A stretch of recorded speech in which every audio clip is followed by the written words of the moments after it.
जी, अस्सलाम वालेकुम। मैं हूँ अवैस सलीम और आपने अगर अभी तक इस चैनल को सब्सक्राइब नहीं किया तो कर लीजिए ताकि ये गुफ्तगू आइंदा भी आप तक पहुँचती रहे। मैं बात तो बुनियादी तौर पर आज करना चाहता हूँ इमरान खान साहब के दौरे चीन पर और उसके हवाले से जो हुकूमत और ऑपोज़िशन बयानबाज़ी कर रहे हैं। लेकिन उससे पहले जो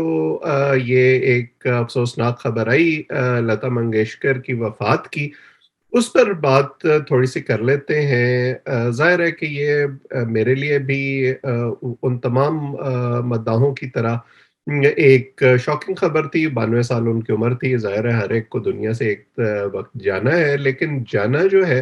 ख़ास तौर पर उन शख्सियात का जिन्होंने किसी न किसी हवाले से खुशियाँ बाँटी हों, दिलों को जोड़ा हो, वो एक अफ़सोसनाक अमर ज़रूर होता है। लेकिन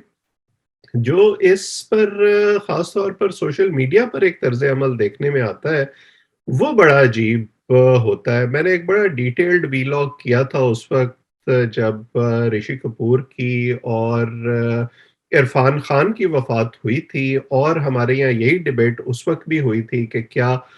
उस पर ताज़ियत करनी चाहिए या नहीं, वो जन्नत में जाएँगे या दोज़ख में जाएँगे और वो भारतीय हैं और हम पाकिस्तानी हैं और हम दुश्मन हैं और दोस्त हैं वग़ैरह-वग़ैरह इस किस्म की चीज़ों पर। उसका लिंक मैं नीचे लगा दूँगा और मैं चाहूँगा कि आप उसको भी देखें। लेकिन बुनियादी नुकता जो मैंने तब भी उठाया था वो ये है कि आप हमेशा हर चीज़ को ए एक दुश्मनी के लेंस से और एक नफ़रत के लेंस से नहीं देख सकते। आपको चीज़ों को जाँचने का पैमाना एक रखना चाहिए। अगर एतराज़ इस बात पर है कि एक हिंदू होते हुए वो किसी हिंदू तंज़ीम की रुकन क्यों थीं या उनके जो नज़रियात थे वो हिंदू राइट विंग के साथ मैच क्यों करते थे, तो फिर हमें अपने उन गुलकारों या फ़नकारों को पाकिस्तान में भी तनकीद का निशाना बनाना चाहिए जो अब मज़हबी ख़यालात रखते हैं। मसलन बहुत से ऐसे लोग हैं पाकिस्तान में जो इस बात पर तनकीद करते हैं कि जुनैद जमशेद ने एक मज़हबी रंग क्यों इख्तियार किया, उन्होंने वो चॉइस क्यों ली ज़िंदगी में। मैं बिल्कुल उनसे इत्तेफ़ाक नहीं करता क्योंकि हर शख़्स का ये राइट है कि वो क्या मज़हब और उस मज़हब के हवाले से किस हद तक आगे जाना चाहता है, वो अपने कल्चर को किस हद तक एडॉप्ट करना चाहता है। जो मसला हमारे यहाँ हो जाता है वो ये है कि हम लोगों को एक बड़े टाइनी लेंस से देखना शुरू हो जाते हैं और हम ये चाहते हैं कि जो शख्सियत उसकी हमारे ज़हन में है या होनी चाहिए आइडियली हमारे मुताबिक वो शख्सियत बिल्कुल उसमें ढल कर आएगी, तो हम उसको सही मानेंगे या गलत मानेंगे। इसके हवाले से रिसर्च भी बहुत ज़्यादा हो चुकी है दुनिया में कि हम कैसे जो ये सोशल जजमेंट का प्रोसेस है वो करते हैं और लोगों को ब्रैकेट करते हैं और चीज़ों को ब्रैकेट करते हैं ताकि हमें फिर उन पर कोई अपनी दिमागी सलाहियत है वो सर्फ ना करनी पड़े, ज़्यादा जानने की कोशिश ना करनी पड़े। लेकिन जब हम ऐसा करते हैं तो बुनियादी तौर पर हम स्टीरियोटाइप कर रहे होते हैं लोगों को, हम ये कोशिश नहीं करते ये जानने की कि किसी भी एक इंसान की शख्सियत के बहुत सारे पहलू हो सकते हैं और अगर किसी को मसलन इस केस में गुलकारी पसंद है लता मंगेशकर की तो ज़रूरी नहीं है कि वो बाकी चीज़ों पर जो डिसएग्रीमेंट है वो इस मैदान में भी जो है वो इंटरफेयर करे और हम जो है वो सिर्फ़ जो उनके मज़हबी अकायद हैं या जो उनके नेशनलिस्टिक व्यूज़ थे, उसके हवाले से हम उनके फ़न को जानने की कोशिश करें। बहुत सारी चीज़ें जो हैं, उनको अलग-अलग करके देखना चाहिए। जैसे कहते हैं कि फ़न की कोई सरहद नहीं होती और बुनियादी जो फ़ैसला आपने करना है, वो ये है कि क्या आप नफ़रत के लेंस से चीज़ों को देखना चाहते हैं या मोहब्बत के लेंस से देखना चाहते हैं? क्या आप अपनी अप्रोच में फ्लेक्सिबल होना चाहते हैं या रिजिड होना चाहते हैं? क्या आप ग्लास को आधा भरा हुआ देखना चाहते हैं या आधा खाली देखना चाहते हैं? और जब आप ये फ़ैसला कर लेते हैं ज़िंदगी में, तो फिर वो आपकी अप्रोच डिटरमिन करता है कि आप जो है वो एक पॉज़िटिव शख़्स हैं या एक नेगेटिव शख़्स हैं और फिर वो आपके हर फ़ैसले में और हर अमल में और हर रद्द-ए-अमल में उसका इज़हार जो है वो देखने को मिलता है और जब नेगेटिव एनर्जी आपके ऊपर तारी हो जाती है, तो वो नेगेटिव एनर्जी जो है वो आपको एक तरह से पुल डाउन करती रहती है, नीचे खींचती रहती है और आप चीज़ों को जो है वो एक मस्बत नज़र से देखने के काबिल नहीं रहते। मेरी दरख्वास्त ये है कि आप किसी से एग्री करें या डिसएग्री करें, लेकिन उनकी शख्सियत के जो मुख्तलिफ पहलू हैं, उनको कम अज़ कम अलग-अलग करके देखने की कोशिश करें, तो शायद आपको किसी नतीजे तक पहुँचने में आसानी हो। क्योंकि कोई भी इंसान मुकम्मल फ़रिश्ता या मुकम्मल शैतान नहीं होता। अनलेस के वो कोई क्रिमिनल है या उस तरह की कोई उसकी शख्सियत है। लेकिन हम अपने आप को फरिश्ता समझते हैं और दूसरों को शैतान समझते हैं। जो हमारी ज़ात की शैतानियाँ हैं या खराबियाँ हैं, वो हमें खुद नज़र नहीं आ रही होती, वो लोगों को नज़र आ रही होती हैं। जो मार्जिन हम अपने आप को देते हैं या अपने पसंदीदा लोगों को देते हैं, वो हमें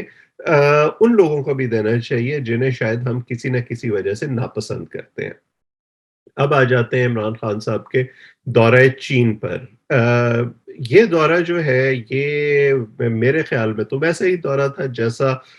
पाकिस्तान के तमाम सरबराहान ममलिकत का या सरबराहान हुकूमत का चीन का दौरा होता है, क्योंकि चीन के और हमारे ताल्लुकात की एक बड़ी ख़ास नौइयत है। चीन के लिए हम एक प्रॉक्सी हैं इस रीजन में, या जो बैलेंसिंग एक्ट फराहम करता है चीन और भारत की जो एक तलखी है, जो एक हिस्टोरिकल दुश्मनी है उसमें। इसलिए चीन कभी हमारा साथ उस तरह से नहीं छोड़ेगा, हमें अपने साथ लगाई रखेगा। और अब सी पैक में भी उसका जो है इंटरेस्ट एक चाइना का हमारे साथ अलाइन हो गया है। फिर चीन जो है वो इस वक्त एक इमर्जिंग ग्लोबल पावर है, सुपर पावर है, और इस रीजन में अगर उन्हें ऑफसेट करना है जो भारत का इन्फ्लुएंस है, जो भारत चाहता है कि उसको दुनिया में मिले, उसके लिए भी ये ज़रूरी है कि चीन अपनी जो डिप्लोमेटिक एफर्ट है उसको बढ़ाए, अपनी जो इकोनॉमिक आउटरीच है उसको बढ़ाए, और जो इस खत्ते के ममालिक हैं उनको अपने साथ मिलाकर रखे, ताकि भारत को भी न्यूट्रलाइज किया जा सके और अमेरिका के मुकाबले में भी वो खड़ा हो सके, जो अमेरिका बार बार चीन के रईस के हवाले से अपने खदशात का इजहार करता है। अब उसमें जो भी हमारा मुल्क का सरबराह या हुकूमत का सरबराह चीन जाएगा या वो यहाँ आएंगे, तो हम जाहिर है उनको प्रोटोकॉल देने के लिए एक एक्स्ट्रा माइल तक जाएंगे। लेकिन इससे ये समझना कि क्या वो जो ताल्लुकात हैं वो सिर्फ उन शख्सियात की मरहून मिन्नत है, जैसे अभी पीटीआई के दौर में हमें बताया जा रहा है कि जी क्योंकि इमरान खान साहब वहाँ चले गए हैं और इमरान खान साहब की शख्सियत इतनी मशहूर कुन है कि चीनी तो बिल्कुल जो है वो पागल ही हो गए हैं, और वो जो है वो हर हद तक जाने को तैयार है इमरान खान साहब के लिए। ऐसा नहीं है।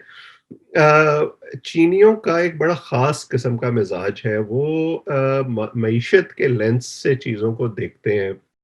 वो इन मुल्कों को इस तरह के एक माशी नेटवर्क में बांधने की कोशिश कर रहे हैं, जिससे सबसे पहले चीन का अपना इंटरेस्ट सिक्योर होता है, क्योंकि उनकी इतनी बड़ी इकोनॉमी है, इतनी बड़ी आबादी है, उनको सस्टेन करने के लिए उन्हें ये आउटरीच चाहिए। लेकिन ये कहना कि वो अपना नुकसान करके इन मुल्कों का फ़ायदा करेंगे या पाकिस्तान का फ़ायदा करेंगे, या पाकिस्तान अगर अमेरिका के कैंप को छोड़ भी देता है तो चीन हमारा सारा नुकसान पूरा करने को तैयार हो जाएगा, ऐसा वो कभी नहीं करेंगे, ये हमारी खामख्याली है। सो ये जो हमें दावे किए जा रहे हैं कि जी इमरान खान साहब ने ऐसे मुआहदे कर लिए हैं और अब ऐसा जो सी पैक जो है वो अब ऐसा बेहतरीन चलने वाला है कि जिसके बाद हमारे सारे दिल-अदर दूर हो जाएँगे, ये तो खामख्याली है, ये मुबालगा आराई है जो तमाम हुकूमतें करती हैं। ये इससे पहले जब चीन में ओलंपिक्स हुए थे तो यूसुफ रज़ा गिलानी चेयरमैन वज़ीर-ए-आज़म थे, वो वहाँ गए थे, उनको भी ऐसे ही प्रोटोकॉल मिला था, नवाज़ शरीफ साहब को भी ऐसा ही मिलता था। ज़रदारी साहब जब जाते थे, उनको भी ऐसा ही मिलता था, उससे पहले मुशर्रफ को भी ऐसा ही मिलता था। वो ताल्लुकात चीन के पाकिस्तान के साथ हैं, किसी शख्सियत के साथ नहीं है। जब आपको याद होगा कि मुशर्रफ साहब हमें बताते थे कि मेरे बुश के साथ बड़े बेहतरीन ताल्लुकात हैं और मैं ऐसी ज़बरदस्त शख्सियत हूँ, इसलिए अमेरिका मुझे बड़ा पसंद करता है। किधर गए बुश और किधर गया मुशर्रफ और किधर गए वो ताल्लुकात जब हुकूमत खत्म हुई और वो इक़्तिदार से बाहर हुए। सो ہمیں یہ شخصیات سے باہر نکل کر ان چیزوں کو دیکھنا چاہیے۔ ہمارا اور چین کا انٹرسٹ الائن ہوتا ہے، لیکن اگر ہم یہ سمجھ رہے ہیں کہ ہم اپنے انڈے سارے ایک باسکٹ میں ڈال دیں گے اور اس کے بعد دنیا میں ہمیں کسی اور کی ضرورت نہیں رہے گی، تو یہ ہماری خام خیالی ہے۔ کیونکہ ہم نے یہ اس سے پہلے سعودی عرب کے ساتھ بھی کر کے دیکھ لیا ہے، اور پھر ہم نے دیکھا کہ کیسے ہمیں گھٹنے ٹیکنے پڑے اور عمران خان صاحب کو واپس سعودی عرب جا کر تعلقات کو ریپیئر کرنا پڑا۔ چین کے ساتھ تو ہمارا ویسے ہی ایک اس طرح کا تعلق ہے کہ ہم اس وقت ان پر ڈپینڈنٹ ہے اپنی معاشی ضروریات کی وجہ سے۔ باقی ساری خبریں آ گئی ہیں، یہ خبر نہیں آئی کہ جو $3 ارب کا نیا قرضہ ہم چین سے لینا چاہتے تھے وہ ہمیں ملا ہے یا نہیں ملا۔ بڑے عرصے سے اس قسم کی انڈیکیشن آ رہی ہے کہ چین ہمیں جو ہارڈ کیش ہے وہ دینے پر تیار نہیں ہے، وہ پروجیکٹس میں انویسٹ کرنا چاہتے ہیں، اور ان پروجیکٹس کا بھی زیادہ تر حصہ جو ہے اس کو وہ خود ایگزیکیوٹ کرتے ہیں، اس کی نگرانی خود کرتے ہیں، اور زیادہ تر اس کا حصہ جو ہے وہ ریسائیکل ہو کر واپس چین چلا جاتا ہے۔ پاکستان کو جب اس کا فائدہ ہوگا سو ہوگا۔ پھر اس دورے میں ایک جو بڑا فیکٹر تھا، کیونکہ یہ اکتوبر 2019 کے بعد پہلا دورہ تھا وزیر اعظم کا، عمران خان صاحب کا چین کا، بیچ میں یہ 2 سال تقریباً کووڈ کے گزر گئے۔ تو ان 2 سالوں میں بڑے خدشات اس حوالے سے بڑھ گئے تھے کہ سی پیک پر کام سلو ہو گیا تھا، اور آپ کو اگر یاد ہو، جو وزیر اعظم کے مشیر ہیں رزاق داؤد صاحب، انہوں نے بھی اس حوالے سے اپنے تحفظات کا اظہار کیا تھا کہ سی پیک سے وہ کچھ مطمئن نہیں ہے۔ پھر اسد عمر صاحب نے یہ کہا تھا کہ سی پیک کی معلومات ہم نے امریکہ کے ساتھ شیئر کر لی ہیں، امریکہ نے ہم سے وہ انفارمیشن مانگی تھی۔ ظاہر ہے یہ بات بھی چینیوں کو پسند نہیں آئی ہوگی، کیونکہ امریکہ کے اور ان کے آپس کے تعلقات کوئی اتنے اچھے نہیں ہیں۔ سو مجھے لگتا ہے کہ اس دورے میں اس حوالے سے بھی کچھ نہ کچھ پیش رفت ہوئی ہوگی، اور پاکستان نے ان غلط فہمیوں کا ازالہ کرنے کی کوشش کی ہوگی۔ جو ایگریمنٹس کی بات ہو رہی ہے ان میں سے زیادہ تر وہی ہیں جو پہلے سے سی پیک کا حصہ ہیں، سو ایک طرح سے اس کا اعادہ کیا گیا ہے کہ ان پر کام جو ہے اس کو اب تیز کیا جائے گا۔ باقی جو بنیادی طور پر کیونکہ سرمائی اولمپکس کے حوالے سے تقریباً خطے کے سارے ہی ممالک وہاں موجود تھے، تو یہ ایک طرح سے پاور شو تھا چین کا، خطے کے ممالک کو اکٹھا کر کے اور دنیا کو دکھانے کے لیے کہ یہ ملک ان کے ساتھ کھڑے ہیں۔ روس کے ساتھ مل کر ایک ریجنل بلاک یقیناً چین بنانے کی کوشش کر رہا ہے۔ ہم ذرا اپنے وزن سے زیادہ اچھلنے کی کوشش کر رہے ہیں، اور ہمارا خیال ہے کہ ہم اس بلاک کا حصہ ہوں گے، اور روس اور چین اور پاکستان مل کر وہ بلاک بنائیں گے، لیکن اس بلاک میں ہماری حیثیت جو ہے وہ ایک جونیئر پارٹنر سے زیادہ کی نہیں ہوگی، جو ان ملکوں پر اپنا انحصار رکھے گا کہ وہ ملک ان کو کیری کریں۔ جیسے ایک بڑا جہاز اگر چل رہا ہو تو آپ اس کی دم بن سکتے ہیں، آپ یہ نہیں سمجھ سکتے کہ آپ اپنی موجودہ حیثیت میں، خاص طور پر جو آپ کی اکنامک حیثیت ہے، آپ خود وہ بڑا جہاز بن جائیں گے اور باقی آپ کے ساتھ چلیں گے۔ باقی لوکل کنزمپشن کے لیے آپ بے شک جتنے مرضی بیانات داغتے رہیں۔ اپوزیشن جس قسم کی بیان بازی کر رہی ہے اس پہ مجھے حیرت اس لیے نہیں ہوتی کیونکہ یہ کام ان کو عمران خان صاحب نے ہی سکھایا ہے۔ جب عمران خان صاحب خود اپوزیشن میں تھے تو آپ کو یاد ہوگا وہ انہی سی پیک کے پروجیکٹس کو یہ کہا کرتے تھے کہ یہ تو قرضہ ہے، اس کا پاکستان کو تو کوئی فائدہ ہی نہیں ہونا۔ وہ یہ الزام بھی لگایا کرتے تھے کہ اس میں سے کمیشن کھا رہے ہیں نواز شریف صاحب بطور وزیر اعظم اور ان کے حکومت میں شامل دیگر لوگ، تو اب اسی قسم کے الزامات ان پر لگ رہے ہیں۔ اس کو سیاسی بیان بازی سے زیادہ میں کچھ نہیں سمجھتا، نہ میں اہمیت دیتا ہوں۔ اہمیت یہ ہے کہ پاکستان اور چین کے تعلقات جو ہیں وہ اہم ہیں، وہ دیر پا ہیں، اور ان کی ایک بنیادی وجہ ہے جیسے میں نے آپ کے سامنے ایکسپلین کیا کہ جس طرح کی پاور ڈائنامکس اس وقت دنیا میں ڈیولپ ہو رہی ہیں اس کے لیے ہم اور چین ایک دوسرے کی ضرورت ہے، لیکن ہمیں یہ نہیں سمجھنا چاہیے کہ اس ضرورت کے پیش نظر چین جو ہے وہ ہماری توقعات کے مطابق ضرورت سے زیادہ بوجھ اٹھانے کے لیے تیار ہو جائے گا۔ آج اتنا ہی۔ آپ اس چینل کو سبسکرائب کر لیں تاکہ یہ گفتگو آئندہ بھی آپ کے سامنے پہنچتی رہے۔ آپ سب کا بہت بہت شکریہ۔